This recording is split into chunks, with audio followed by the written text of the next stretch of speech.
ती कॅश ठेवली आहे, जरा जाऊन विचार, जरा बघ ना. कॅशच्या बाबतीचा आरोप हे ठाकरे सेनेचे आमदार किंवा कार्यकर्ते करतात ना, हे सर्वात मोठं जगातलं आश्चर्य आहे. कधीतरी कर्जतच्या फार्म हाऊसवर तुम्ही सगळेजण पहिले चाला आणि जमिनीमध्ये किती कॅश खोदून ठेवली आहे हे जरा उद्धव ठाकरे आणि आदित्य ठाकरेला विचारा ना, जरा विचारा. आणि त्यांनी तर कॅश, या सगळ्या कॅश वीसच्या बाबतीमध्ये त्यांनी तर बोलूच नाही, त्यांनी तर बोलूच नाही. नाहीतर एकदा सर्च ऑपरेशन कधीतरी कर्जतचं फार्म हाऊस घ्यायला लागेल, मग पळापळ होईल कशी.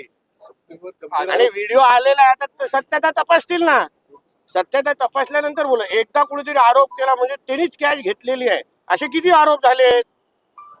नंतर काय झालंय, तुमच्या एक दिवसाची ती बातमी एन्जॉय करा ना. आदित्य ठाकरे असं म्हणतात की सरकार आदित्य ठाकरे काय म्हणताय, आदित्य ठाकरे असं म्हटले की सरकार हे तुपाशी आहे आणि शेतकरी उपाशी आहे. हो बापरे, म्हणून तर बोलतो ना, उद्धव ठाकरे तुपाशी, शिवसैनिक उपाशी, तोच विषय आहे हा.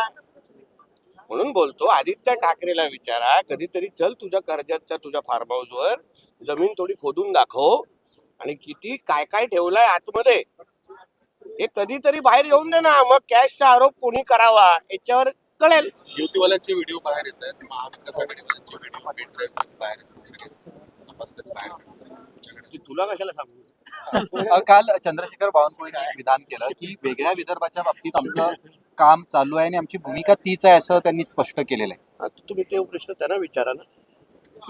तुमची भूमिका काय आहे?